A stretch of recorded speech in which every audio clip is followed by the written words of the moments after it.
Hello guys. तो आज का जो वीडियो का टॉपिक है वो है body fluids and circulation. Breathing and exchange of gases का वीडियो कर लिया था।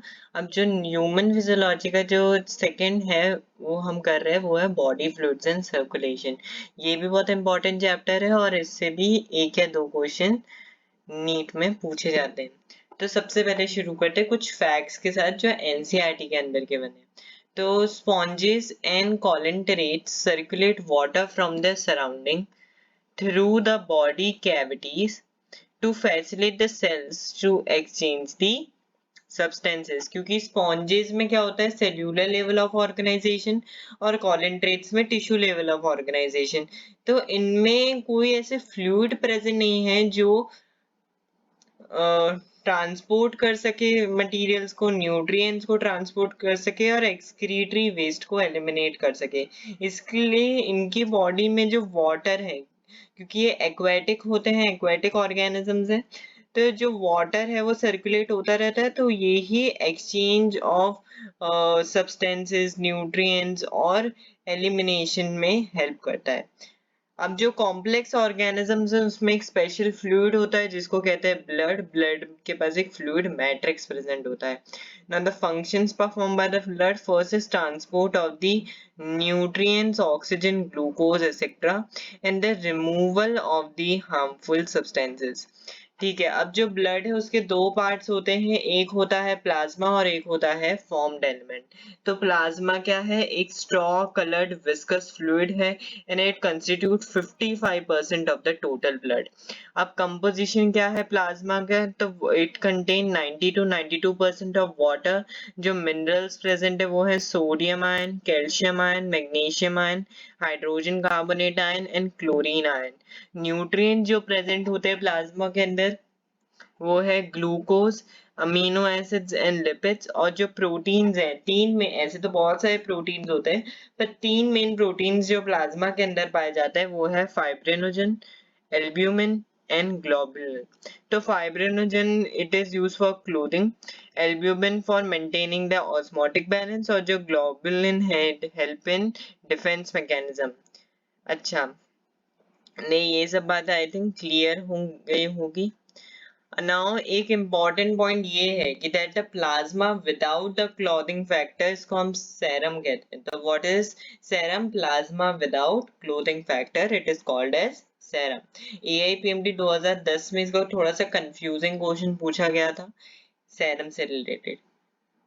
अच्छा, तो ये तो हमने प्लाज्मा के अंदर बात की थी। अब फॉर्म्ड एलिमेंट जो है वो ब्लड के अंदर तीन प्रेजेंट होते हैं, दैट इज योर आरबीसीज, डब्ल्यूबीसीज एंड प्लेटलेट्स। आरबीसीज को इरेथ्रोसाइट्स भी कहते हैं। ये मोस्ट अब्यूडेंट सेल्स हैं। इनका नंबर 5 to 5.5 मिलियन होता है पर millimetre cube. Colour red due to the iron containing pigment haemoglobin, और haemoglobin it is present 12 to 16 gram पर 100 मिलीलीटर। न्यूक्लियस जो है वो एब्सेंट होता है। Life span 120 days and function transport of gases। अच्छे, थोड़ा सा एडिशनल पॉइंट है that the formation of RBC is called as a erythropoiesis। RBC has a biconcave shape and the spleen is a graveyard of RBC। ठीक है, तो ये सब चीजें हमें याद रखनी है। सेकेंड जो आता है वो आता है ल्यूकोसाइट्स, जिसको WBC भी कहा जाता है। अच्छा, ये जो WBC है इनका नंबर जो है ब्लड के अंदर कम होता है, आरबीसी से कम होता है, पर जब कोई भी एक फॉरेन सब्सटेंस का बॉडी में अटैक होता है तो इनका नंबर इंक्रीज हो जाता है। तो नंबर कितना होता है नॉर्मली 6000 to 8000 पर मिलीमीटर क्यूब। कलर कलरलेस होता है, न्यूक्लियस प्रेजेंट होता है। लाइफ स्पैन क्या है, जनरली शॉर्ट लिव्ड होता है। इनका फंक्शन क्या है, डिफेंस मैकेनिज्म में हेल्प करते हैं। अच्छा, जो WBCs है वो दो टाइप के होते हैं, एक होता है ग्रेनुलोसाइट्स और एक होते हैं ए ग्रेनुलोसाइट्स। अब ग्रेनुलोसाइट्स में क्या होता है, ग्रेन्यूल्स प्रेजेंट होते हैं, पर ए ग्रेनुलोसाइट्स में ग्रेन्यूल्स प्रेजेंट नहीं होते। अच्छा, जो ग्रेनुलोसाइट्स है उसमें आते हैं आपके एसिनोफिल्स, बेसोफिल और न्यूट्रोफिल। तो सबसे पहले हम एसिनोफिल के बारे में बात करते हैं। तो एसिनोफिल कितना परसेंटेज बनाता है टोटल WBC का? Only 2 to 3%। Shape of nucleus क्या है? हेड सेट टाइप शेप है। एंड फंक्शन क्या है? Resist infection and associated with the allergic reaction. तो मतलब ऐसा आपको कोई भी चीज से एलर्जी है और उस सब्सटेंस को आप खाते हो या उसके आसपास होते हो तो एसिनोफिल्स का काउंट जो है वो बढ़ जाता है। ठीक है, फिर अब नेक्स्ट आता है बेसोफिल्स। बेसोफिल्स का जो परसेंटेज है WBC में बहुत ही ज्यादा कम है, 0.5 से 1% होता है। नॉर्मल ह्यूमन बॉडी कंडीशंस में बेसोफिल 0% पाए जाते हैं। ये इनका जो न्यूक्लियस है वो स्कैटर्ड होता है और इनका फंक्शन क्या है? It is involve in the inflammatory reaction. और जो बेसोफिल्स होते हैं वो सिक्रीट करते हैं हेपेरिन, हिस्टामिन एंड सेरोटोनिन। जो फिर हमारा नेक्स्ट आता है वो आता है न्यूट्रोफिल। हम ये न्यूट्रोफिल का डायग्राम देख सकते हैं। इसका परसेंटेज ऑफ टोटल WBC कितना है? It makes 60 to 65% of total WBC। Nucleus non spherical होता है और ये फेगोसिटिक होता है एक्शन में। इसको PMNL भी बोला जाता है, दैट इज पॉलीमॉर्फोन्यूक्लियर ल्यूकोसाइड। ठीक है, तो हमने ग्रेनुलोसाइट्स को तो खत्म कर दिया। अब अपन आते हैं ए ग्रेनुलोसाइट्स में। तो ए ग्रेनुलोसाइट्स में दो हैं, that is monocytes and lymphocytes. तो मोनोसाइट्स क्या कितना 6 to 8% कंस्टिट्यूट करते हैं टोटल WBC में। इनका भी नॉन स्पेरिकल न्यूक्लियस है और ये फेगोसिटिक होते हैं एक्शन में। और लिम्फोसाइट जो है वो 20 to 25% कंट्रीब्यूट करते हैं, it is involve in the immune response of the body. अच्छा, जो लिम्फोसाइट्स है वो दो टाइप के होते हैं, एक होता है बी लिम्फोसाइट।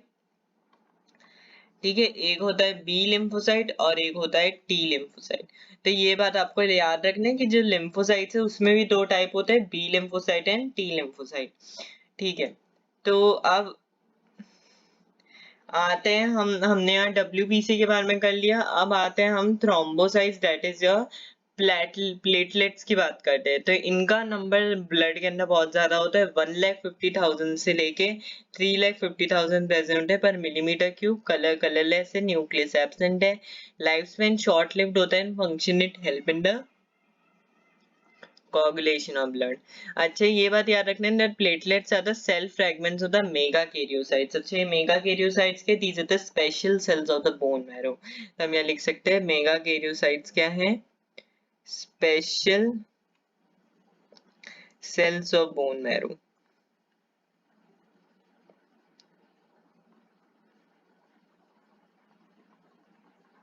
तो these are the special cells of the bone marrow। तो हमने यहाँ ब्लड का कंप्लीट कर दिया, मतलब प्लाज्मा के बारे में अच्छे से पढ़ लिया। फॉर्म्ड एलिमेंट्स में RBCs, WBCs और प्लेटलेट्स के बारे में अच्छे से पढ़ लिया। अब हम कोगुलेशन का प्रोसेस समझते हैं कि ये होता कैसे है। तो in response to the injury or trauma, clothing prevents the loss of the blood from the body।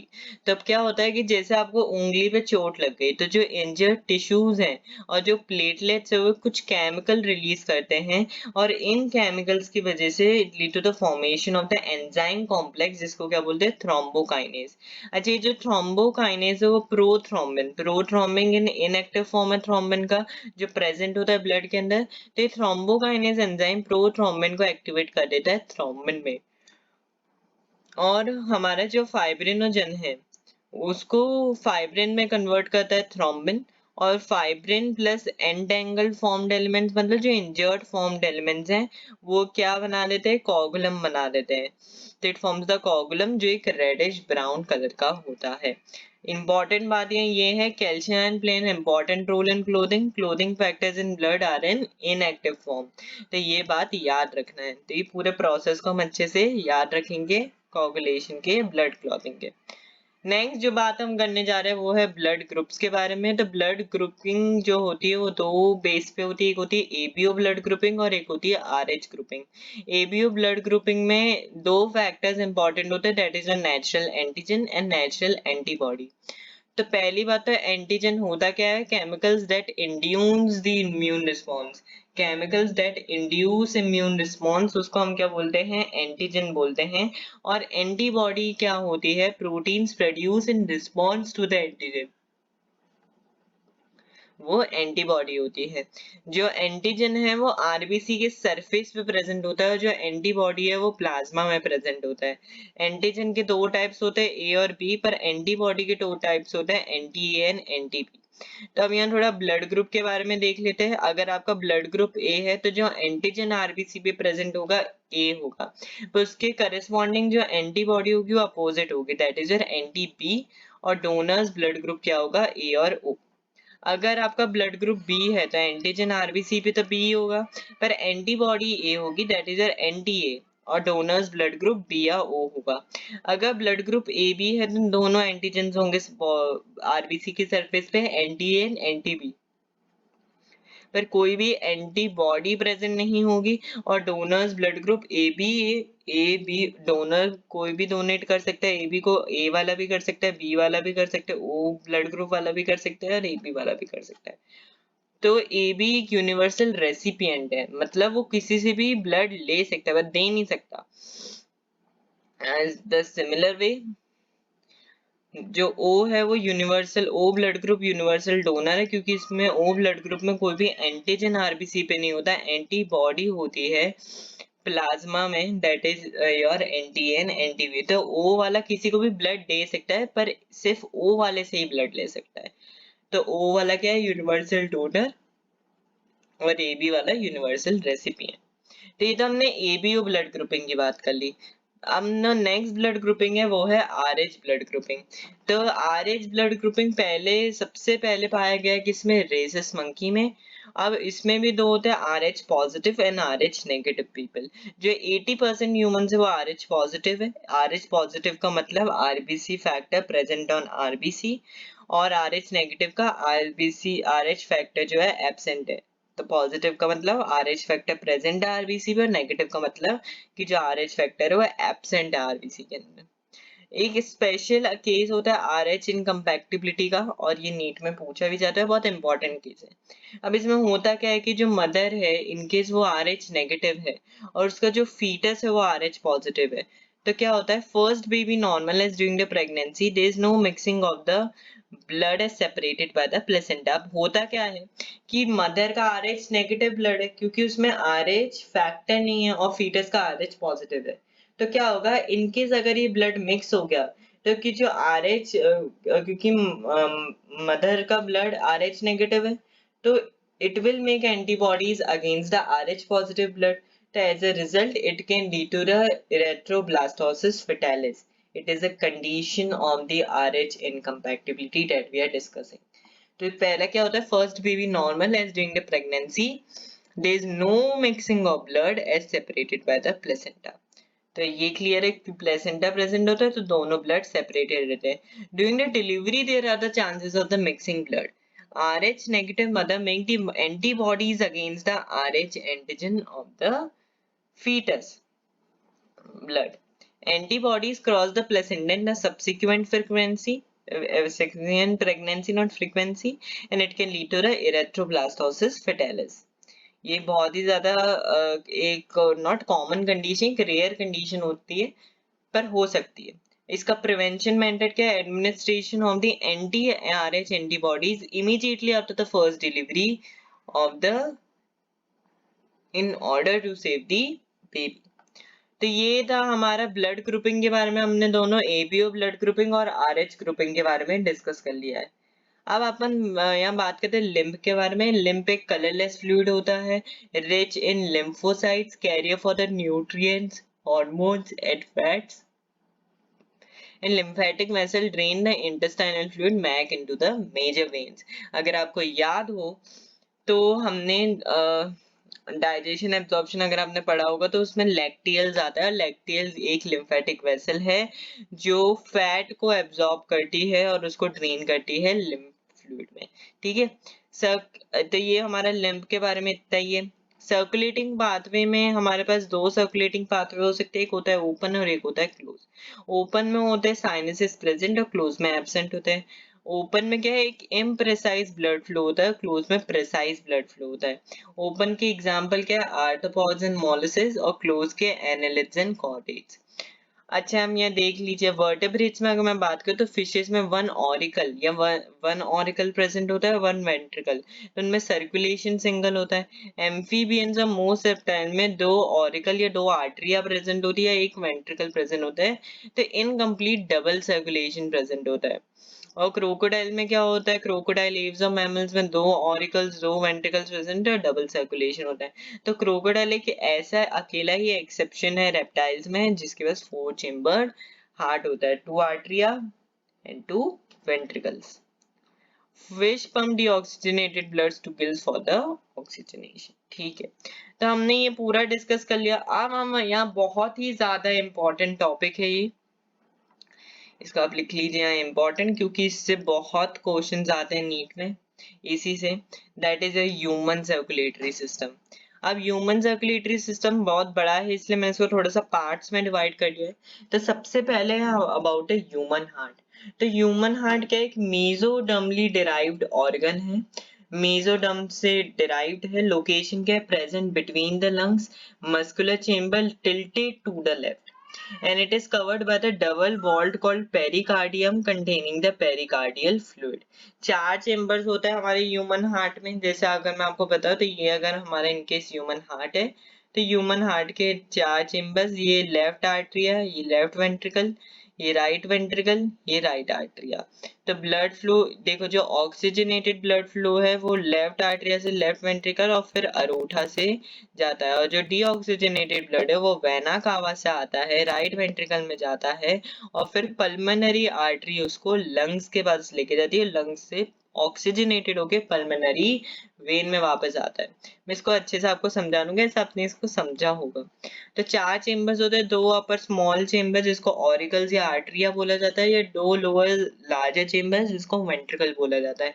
आप देख सकते हैं ये अरोटा है, ये पल्मोनरी आर्टरी है, ये पल्मोनरी वेन्स है दोनों, ये लेफ्ट आर्टरियम है, ये बंडल ऑफ फिश है, ये लेफ्ट वेंट्रिकल है, इंटरवेंट्रिकुलर सेप्टम है, ये पैक्स है, राइट आर्टरिया है, आर्टरियोवेंट्रियल नोड है, राइट आर्टरियम है, साइनो आर्टरियल नोड है, एंड वेना कावा।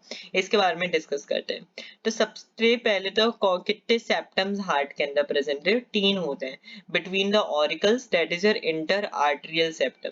अच्छा, ये जो इंटर आर्टरियल सेप्टम है वो थिन और मस्कुलर होता है। फिर between the ventricles inter ventricular septum होता है, और inter ventricular septum thick walled होता है। और ऑरिकल और वेंट्रिकल के बीच में ऑरिकुलो वेंट्रिकुलर सेप्टम प्रेजेंट होता है, जो थिक और फाइब्रस होता है। तो ये सेप्टम के बारे में हो गया। तो between the atria inter atrial septum thin और muscular, between the ventricles inter ventricular septum, and between the auricle and ventricle auriculo ventricular septum present होता है। अच्छा, ये तो सेप्टम की बात हो गई। अगर मैं कार्डियक वॉल्स के बारे में बात करूं तो between the right auricle and a right ventricle tricuspid valve present होती है। Between the left auricle and left ventricle bicuspid valve, जिसको माइट्रल वॉल कहते हैं, वो प्रेजेंट होती है। And at the base of the pulmonary artery and at the base of the aorta semilunar valves present होती है। अच्छा, ये वॉल्स का फंक्शन क्या है, prevent the back flow of the blood. ठीक है, अगर मैं हम कार्डियक मसल्स की बात करूँ तो दो उसमें टिश्यूज पाए जाते हैं, एक होता है कॉन्ट्रेक्टाइल टिश्यू और एक होता है हमारे पास नोडल टिश्यू। कॉन्ट्रेक्टाइल टिश्यू के अंदर हमारा पाया जाता है साइनो ऑरिकुलर नोड या साइनो आर्टरियल नोड, ऐसे हैं जिसको हम क्या कहते हैं, pace maker of the heart. It is कहाँ लोकेटेड है, ये लोकेटेड है right upper corner of the right atrium. और नोडल टिश्यू क्या है, पूरे हार्ट में फैला हुआ है, ये ऑटो एक्साइटेबल होता है, और इसमें आर्टरियो वेंट्रिकुलर नोड या एवी नोड प्रेजेंट होता है, that is located left lower corner of the right atrium. तो ये बात आपको पता होनी चाहिए। अगर मैं साइनो आर्टरियल नोड में थोड़ा सा और जाऊं तो इसकी जो मैक्सिमम एक्साइटेबिलिटी है वो 70 to 75 टाइम्स एक्शन पोटेंशियल है पर मिनट। और ये जो है ये एवी बंडल्स और पुरकिंजी फाइबर्स में भी है। अच्छा, ये जो एवी बंडल है वो इंटरवेंट्रिकुलर सेप्टम में प्रेजेंट होते हैं, पुरकिंजी fibre divide at the apex of the ventricle. तो ये बात आपको याद होनी चाहिए। तो ये तो मैंने हार्ट के बारे में बात कर ली। अब मैं आपको डिस्कस कर रहा हूँ आपके साथ कार्डियक साइकिल। तो कार्डियक साइकिल सबसे पहले होता क्या है, तो sequential events in the heart which are cyclically repeat, उसको कार्डियक साइकिल कहते हैं। एक नॉर्मल ह्यूमन हार्ट बीट कितनी होती है, 72 बीट्स पर मिनट, और ड्यूरेशन ऑफ एक हार्ट बीट या one cardiac cycle is 0.8 seconds. अच्छा, ये पहले होता क्या है, हम यहाँ कंसिडर करते हैं कि जो हार्ट है वो एक जॉइंट डिस्टोल में है, मतलब एक रेस्टिंग कंडीशन में है। फिर उसमें से क्या होता है, एक एसियन एक एक्शन पोटेंशियल जनरेट करता है, जिससे जो दोनों आर्टरिया है, राइट आर्टरिया और लेफ्ट आर्टरिया, वो दोनों कॉन्ट्रैक्ट करती है, तो इसको बोलते हैं आर्टेरियल सिस्टोल। और जो ब्लड है वो यहाँ होता है आर्टरिया से भरता जाता है ब्लड। अब जब पूरा भर जाता है तो क्या होता है कि जो एवी नोड, एवी बंडल और जो बंडल ऑफ है वो एक एक्शन पोटेंशियल जनरेट करते हैं, ताकि जो आर्टरी है वो डिस्टोल मतलब एक रिलैक्सिंग कंडीशन में जाए, और जो ब्लड है वो वेंट्रिकल्स में जाए, तो इसको, और फिर वेंट्रिकल्स कॉन्ट्रैक्ट करे, तो इसको बोलते हैं वेंट्रिकुलर सिस्टोल। तो पूरे प्रोसेस को अच्छे से समझ लें, ठीक है।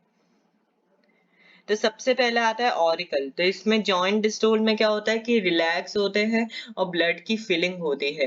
आर्टेरियल सिस्टोल में क्या होता है, contract can increase the blood flow into the ventricle by the 30%। तो कॉन्ट्रैक्ट होता है तो क्या है, ब्लड फ्लो होता है तेजी से वेंट्रिकल के अंदर 30% और वेंट्रिकुलर सिस्टोल में क्या होता है, वेंट्रिकुलर सिस्टोल में ऑरिकल्स जो है वो रिलैक्स करते हैं। अब वेंट्रिकल के अंदर आता है, जॉइंट डिस्टोल में क्या करते हैं, रिलैक्स कर रहे होंगे। फिर आर्टेरियल सिस्टोल में भी रिलैक्स करेंगे, पर जब वेंट्रिकुलर सिस्टोल आएगा तो एक contract and throw out 70 millilitre blood into ventricle, जिसको हम स्ट्रोक वॉल्यूम कहते हैं। ट्राइकस्पिड और बायकस्पिड वॉल्स ओपन रहती जॉइंट डिस्टोल और आर्टेरियल सिस्टोल के दौरान, पर वेंट्रिकुलर सिस्टोल के अंदर क्लोज हो जाती है, और इसी को हम क्या कहते हैं, first heart sound. Semilunar walls की अगर मैं बात करूं तो ये क्लोज्ड होती है जॉइंट डिस्टोल की टर्म टाइम, और सेकेंड हार्ट साउंड तब होता है जिसको बोलते हैं तब। आर्टेरियल सिस्टोल में क्या होता है, मतलब सेमिलुनार वॉल आर्टेरियल सिस्टोल में क्लोज रहती हैं और वेंट्रिकुलर सिस्टोल में ओपन रहती है, ठीक है। तो आई थिंक ये बात क्लियर हो गई। एक बार मैं इसको आपको और अच्छी तरीके से समझा देता हूँ, तो यहाँ से हम थोड़ा सा समझते हैं। सबसे पहले क्या होता है, जॉइंट डिस्टोल। तो जॉइंट डिस्टोल होता है कितने सेकंड्स का, 0.4 सेक का होता है टोटल जॉइंट डिस्टोल। तो जॉइंट डिस्टोल में क्या होता है कि जो आर्टरिया है, या आप ऑरिकल कहना चाहो, तो उसमें क्या होता है, filling of blood, filling of blood. तो ब्लड का फ्लो हो जाता है, शुरू भरना शुरू हो जाता है। और इस दौरान क्या होता है कि जो आपकी ट्राइकस्पिड वॉल्स हैं या बायकस्पिड वॉल्स हैं, बायकस्पिड वॉल्स हैं, देखो ट्राइकस्पिड राइट आर्टरिया, ट्राइकस्पिड किसके में बीच में होती है, जल्दी से बता दो, लेफ्ट आर्टरिया लेफ्ट वेंट्रिकल के बीच में, और बायकस्पिड राइट आर्टरिया राइट वेंट्रिकल के बीच में। तो ये क्या रहती हैं, जॉइंट डिस्टोल के दौरान ओपन रहती हैं, ठीक है। तो जॉइंट डिस्टोल में आर्टरिया में क्या हो रहा है, ब्लड फिल होता जा रहा है, और जो ट्राइकस्पिड और बायकस्पिड वॉल्स हैं ये ओपन है। फिर क्या आता है कि जो हमारा पेस मेकर है हार्ट का, साइनो आर्टरियल नोड, वो क्या करता है, एक एक्शन पोटेंशियल जनरेट करता है। क्या जनरेट करता है, एक एक्शन पोटेंशियल जनरेट करता है, जिसकी वजह से कि जो आर्टरी है वो कॉन्ट्रैक्ट हो और जो ब्लड का फ्लो है वो वेंट्रिकल में हो। तो अब जो ब्लड है वो किसके अंदर फ्लो करता है, वेंट्रिकल के अंदर, और इसकी जो स्पीड है वो कितने से इंक्रीज हो जाती है, बाय 30%। तो इस टाइम क्या होता है, जब ये एसएन जनरेट होता है, तो इस टाइम हमारा हो जाता है आर्टरियल सिस्टोल, ठीक है। आर्टरियल सिस्टोल मतलब कॉन्ट्रैक्ट हो रहा है। अब जब ब्लड पूरी तरीके से वेंट्रिकल में चला गया, तब हो गया हमारा आर्टरियल डिस्टोल, ठीक है, मतलब थोड़ा सा आर्टरी को रिलैक्स मिला। अब वेंट्रिकल के अंदर ब्लड भर गया है, तो वो क्या करता है, अब ये जो ब्लड है, ठीक है, अब क्या हो जाता है आर्टरियल डिस्टोल के दौरान, या वेंट्रिकुलर सिस्टोल, यहाँ क्या होता है आर्टेरियल डिस्टोल बोल दो या वेंट्रिकुलर सिस्टोल बोल दो। तो इस दौरान क्या होता है कि आपकी जो ट्राइकस्पिड और बाइकस्पिड वॉल्स हैं वो क्लोज्ड हो जाती हैं और इस यही फर्स्ट हाउट साउंड क्रिएट करता है आपका, जिसको हम बोलते हैं लब। ठीक है, और इस टाइम क्या होता है कि जो आपकी सेमिलुनार वॉल्स है, सेमिलुनार वॉल्स हैं वो ओपन हो जाती हैं और ये ब्लड फ्लो अरोठा के अंदर ये जाता है। ठीक है, अगर ये ऑक्सीजनेटेड ब्लड है और डीऑक्सीजनेटेड है तो पल्मोनरी आर्टरी के अंदर जाता है। ठीक है, तो सेमिलुनार वॉल्स ओपन हो जाती हैं तो ये होता है। ठीक है, और पर जॉइंट डिस्टोल के टाइम जो सेमिलुनार वॉल्स हैं वो क्लोज्ड रहती हैं और इनके क्लोजर से ही हमारा सेकेंड हार्ट साउंड बनता है, जिसको हम बोलते हैं दब। तो लबदब लबदब।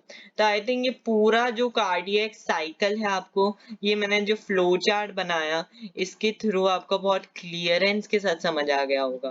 तो ये कार्डियक साइकिल है आपकी। अभी हम कार्डियक आउटपुट और उन सब के बारे में समझते हैं। एक सेकेंड।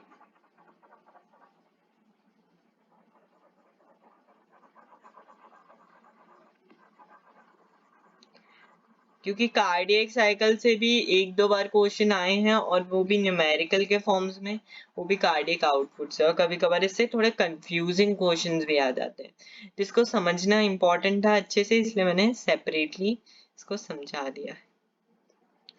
अब मैं बात कर रहा हूँ किसकी, कार्डियक आउटपुट की। ये क्या होता है, stroke volume into heart beat. Stroke volume कितना है 70 मिलीलीटर, हार्ट बीट 72, तो 5 लीटर का कार्डियक आउटपुट आता है। और जो कार्डियक आउटपुट एथलीट्स का होता है वो हायर होता है as compare to the normal man. अब हम आते हैं टाइप ऑफ सर्कुलेशन पे। बिफोर दैट आप यहाँ देख लीजिए, आपको टाइम स्पेन पता होना चाहिए। जॉइंट डिस्टोल 0.4 सेकेंड्स का होता है, आर्टेरियल सिस्टोल 0.1 सेकेंड्स का, आर्टेरियल डिस्टोल 0.7 सेकेंड्स का, वेंट्रिकुलर सिस्टोल 0.4 सेकेंड्स का और डिस्टोल जो है वो 0.5 सेकेंड्स का। अब टाइप ऑफ सर्कुलेशन पे आते हैं, तो देखो भाई हमारा होता है यहाँ double circulation, means no mixing of the oxygenated and deoxygenated blood. अब इसके अंदर आते हैं दो circulation, that is a pulmonary circulation and systematic. Pulmonary के अंदर क्या होता है कि जो ब्लड है राइट वेंट्रिकल से पल्मोनरी आर्टरी ब्लड जो है वो लंग्स तक पहुंचाती डीऑक्सीजनेटेड, और लंग जो है उसको ऑक्सीजनेटेड करके लेफ्ट ऑरिकल में पंप करता है टू द पल्मोनरी वेन। तो ये तो हो गया आपका पल्मोनरी सर्कुलेशन। सिस्टमैटिक सर्कुलेशन में क्या होता है कि जो आपका जो लेफ्ट वेंट्रिकल है वो अरोठा से टिश्यूज में ब्लड पंप करता है और टिश्यूज से वेना कावा में राइट ऑरिकल में ब्लड जो है पंप करता है, वो भी ऑक्सीजनेटेड। तो आई गेस ये पल्मोनरी और सिस्टमैटिक सर्कुलेशन क्लियर है।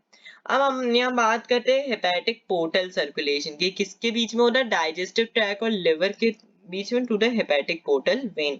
और कोरोनरी सर्कुलेशन में क्या होता है कि blood flow to and from the cardiac musculature. I think that's clear. अब जो लास्ट है ह्यूमन सर्कुलेटरी सिस्टम में, वो है आपके ब्लड वेसल्स। और ब्लड वेसल्स इंपॉर्टेंट है। अब देखो जो जो भी ब्लड वेसल हो, आर्टरी हो, वेन हो या कैपिलरी हो, उसमें 3 लेयर्स प्रेजेंट होती है, that is tunica externa, tunica media, tunica intima. Tunica externa outer most होती है, ट्यूनिका मीडिया मिडल होती है, ट्यूनिका इंटीमा इनर मोस्ट होती है। आउटर मोस्ट का कंपोजिशन क्या है, fibrous connective tissue with the collagen fiber, media का smooth muscles and elastic fibers, intima का स्क्वामस एंडोथेलियम। अच्छा, जो ट्यूनिका मीडिया है इसमें थोड़ा सा थिकनेस में वेरिएशन आता है आर्टरी और वेन के अंदर। वेन में जो ट्यूनिका मीडिया है वो थिन है और ल्यूमन वाइड होता है, पर आर्टरी में ये थिक होती है और आर्टरी में जो ल्यूमन है वो नैरो होता है। नेक्स्ट जो बात हम करने जा रहे हैं वो है ईसीजी की। ईसीजी मतलब electrocardiograph. It is a graphical representation of the electrical activity during the cardiac cycle. Instrument तो इलेक्ट्रोकार्डियोग्राम है, पर ग्राफिकल प्रिंट को इलेक्ट्रोकार्डियोग्राफ कहते हैं।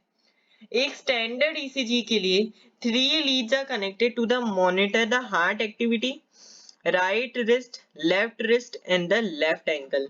अब आपको यहाँ क्वेश्चन ही आ रहा होगा क्यों हम राइट एंगल पे कनेक्ट नहीं कर सकते हैं, पर हमको पता है कि जो हार्ट है वो दो लंग्स के बीच में प्रेजेंट है और स्लाइटली टिल्टेड लेफ्ट साइड की तरफ है, तो उससे ज्यादा अच्छा आपको एक ग्राफिकल वेरिएशन मिलता है, इसलिए वो लेफ्ट एंगल पे एक लीड कनेक्ट की जाती है। Important point, number of Q, अब यहाँ पहले तो हम ये समझ लेते हैं, जो एक स्टैंडर्ड ईसीजी उसमें टोटल 3 जोन्स होता है आपके, एक पी वेव, क्यूआरएक्स कॉम्प्लेक्स और एक होती है टी वेव। जो पी वेव है वो क्या रिप्रेजेंट करती है, डीपोलराइजेशन ऑफ द आर्टरिया, मतलब contraction of atria. QRS complex क्या रिप्रेजेंट करता है, depolarisation of ventricle means contraction of ventricle, और जो टी वेव है वो repolarisation of ventricle means relaxation of ventricle को रिप्रेजेंट करती है। इंपॉर्टेंट पॉइंट यहाँ ये है कि number of QRS complex in a given time period determine the heart beat of an individual, and end of T wave marks the end of systole. For detailed evaluation, multiple leads are connected to the chest region of the patient. तो I think ECG के बारे में भी आपको समझ आ गया होगा। अब आते हैं regulation of the cardiac cycle. Activities of heart are regulated intrinsically, इसलिए जो ह्यूमन हार्ट है उसको मायोजेनिक बोला जाता है, क्योंकि जो हार्ट की इंटरनल एक्टिविटीज है वो हार्ट खुद ही कंट्रोल कर लेता है। अब जो medulla oblongata can moderate the cardiac functions through the ANS, that is autonomic nervous system. अब देखो, अगर हमारा सिंपैथिक नर्वस सिस्टम होगा तो वो हार्ट रेट इंक्रीज करेगा, हार्ट रेट इंक्रीज करेगा तो strength of ventricular contraction increase करेगा, और अगर strength of ventricular contraction increase होगा तो कार्डियक आउटपुट भी इंक्रीज होगा। पर अगर पैरासिम्पैथिक नर्वस सिस्टम है तो वो हार्ट रेट को डिक्रीज करता है, अगर हार्ट रेट डिक्रीज करेगा तो strength of ventricular contraction decrease होगा, और उसकी वजह से जो कार्डियक आउटपुट है वो डिक्रीज होगा। तो क्लियर है ये बात? ओके अच्छा, hormones of the adrenal medulla increases the cardiac output, ये बात याद रखनी है। अब आते हैं किस पे, last topic of this chapter, disorders of the circulatory system. सबसे पहला जो है वो है high blood pressure. Repeated checks on the blood pressure of an individual, अगर जो ब्लड प्रेशर है कोई भी पेशेंट का वो 140 या 140 क्या होता है सिस्टोलिक प्रेशर, और 90 मतलब डिस्टोलिक, तो ये इससे ज्यादा है तो it can lead to the, इसको हाइपरटेंशन बोलते हैं, high blood pressure, and it can lead to the heart diseases and also affect the vital organs like brain and heart. Cardiac arrest का मतलब क्या होता है, हार्ट स्टॉप्स बीटिंग। फिर heart failure क्या होता है, heart is not pumping blood in effectively enough to meet the requirements of the human body. Heart attack क्या होता है, heart muscle is suddenly damage by the इनएडिक्वेट blood supply. Heart attack का दूसरा नाम myocardial infraction है, तो ये बात भी याद रखना है। एंजीना पेक्टोरिस या एक्यूट चेस्ट पेन, तो इसमें क्या होता है, not enough oxygen is reach to the heart muscles, it affect the blood flow and it is common in the middle aged and the elder people। और last जो है वो है आर्थेरियोस्क्लेरोसिस या कोरोनरी आर्टरी डिजीज। इसमें क्या होता है, there is a deposition of calcium, fat, cholesterol in blood vessels that make basically the arteries में होता है, it make the arterial lumen narrow।